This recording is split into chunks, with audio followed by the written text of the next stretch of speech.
एक बार शांति अपने बेटे की शादी कर बहू घर लेके आती है। लेकिन बहू जब घर आ जाती है तो घर में आके देखती है सारा सिस्टम तो है, मतलब सारी व्यवस्था है, लेकिन हमारे घर में ऊपर लिंटर नहीं पड़ा हुआ है। मतलब छत तो है लेकिन छत के ऊपर लिंटर नहीं है, सारी दीवारें दीवारें ही खड़ी है। अब ये सब देख के बहू को बहुत प्रॉब्लम होने लगी, क्योंकि घर तो है लेकिन छत नहीं है, तो हम लोग सोएंगे कहाँ।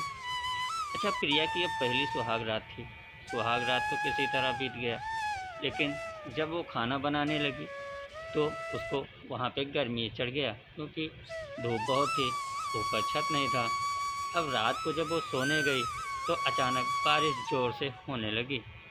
बारिश होते देख प्रिया घर से बाहर निकल जाती है और दूसरे के घर में जाके खड़ी हो जाती है, क्योंकि उस पूरे गांव में सबके यहाँ छत था। लेकिन प्रिया के सास ससुर डांटने लगते हैं और बोलते हैं, देख पागल लड़की, तुम यहाँ दूसरों के घर पे आके मेरी बेइज्जती करवा रही है, अपने घर में नहीं रह सकती।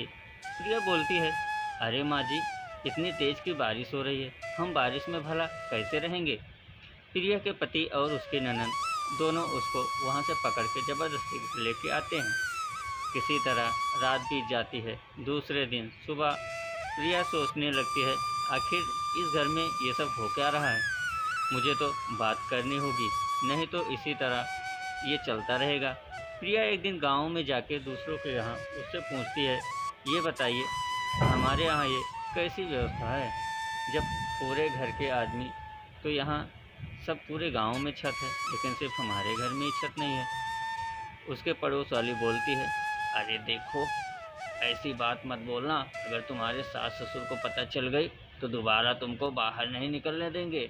ऐसा नहीं है, तुम्हारे यहाँ भी आप पहले छत हुआ करती थी, लेकिन एक दिन तुम्हारे सास ससुर ने तुम्हारी बड़ी जेठानी को घर में ही मार दिया, तब से इस घर में कभी छत ही नहीं रहती है।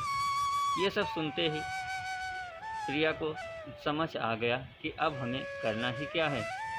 प्रिया इसी तरह आके बोली, और जब ये बोलने के बाद प्रिया को पूरे घर के लोग धमकाने लगे, अरे देखो देखो, कल की आई ये हमें सिखाने आई है, ऐसे नहीं होता, हमारे घर में ये सब पुरानी परंपरा है, हम छत को नहीं हटा सकते और ना ही छत डाल सकते हैं, आपको इसी तरह रहना होगा।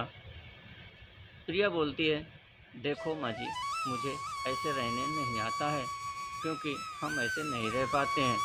प्रिया को पूरे घर वाले मिलके मारने लगते हैं और ये सब देख के ज़ोर ज़ोर से बारिश होने लगती है। जब भी कोई प्रिया को सताता था तब वहाँ ज़ोर की बारिश होने लगती थी। और ये सब सोचते सोचते प्रिया अपने मन में ही सोचने लगी, अब हमें कुछ न कुछ तो करना होगा, क्यों कर इस घर का इसे चलता रहा, तो कोई न कोई व्यवस्था करना होगा। प्रिया एक दिन घर में कोई नहीं था, तभी प्रिया पूरे घर में टहलने लगती है और टहलते टहलते उसको एक किताब मिलती है। उस किताब में लिखा था, जो इस सास ससुर को मारेगा और बांध के, तभी हमारी आत्मा को शांति मिलेगी, क्योंकि इन लोगों ने मुझे बहुत सताया है और जब तक इस घर की बहू आवाज़ नहीं उठाएगी तब तक इस घर में कभी भी छत नहीं पड़ेगा। अब क्या था, प्रिया को तो समझ में आ गया, अब मुझे करना क्या है। प्रिया वहाँ से ये डायरी पढ़ने के बाद प्रिया अपने कमरे में चली जाती है और उन लोगों से पूछने लगती है, और फिर जब बारिश होती है तो दूसरे के घर में आ जाती है। लेकिन जैसे ही प्रिया के आदमी हाथ उठाने चलते हैं तभी प्रिया उनको हाथ पकड़ लेती है और बोलती है, देखो, आज के बाद अगर तुम लोगों ने मुझ पे हाथ उठाया तो तुम लोगों का हाथ पैर तोड़ दूंगी, क्योंकि तुम लोगों ने बहुत अत्याचार कर लिया हमारे ऊपर। प्रिया की सास बोलती है, अरे देखो देखो, इसको क्या हो गया है, इसको ना पकड़ने का नतीजा यही था।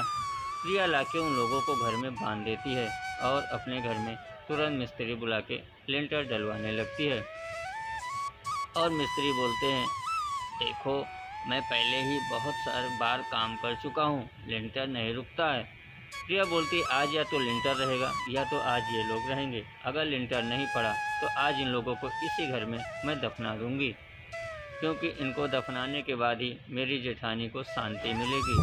जैसे ही उस घर में लिंटर पड़ गया तभी वहाँ पूरा उसके प्रिया की जेठानी की आत्मा आने वाली होती है। और जब सारा लिंटर पूरा घर बन के कंप्लीट हो जाता है तब बारिश और ज़ोर से होने लगती है। तभी वहाँ प्रिया की जेठानी आ जाती है और बोलती है, अरे प्रिया, तूने तो मेरी आत्मा को मुक्ति दिला दी, क्योंकि अगर ऐसा नहीं होता तो मेरी आत्मा भटकती रहती। इसी तरह प्रिया की जेठानी मुक्त हो जाती है। तो कभी अपनी बहू को सताना नहीं चाहिए, उसको बेटी की तरह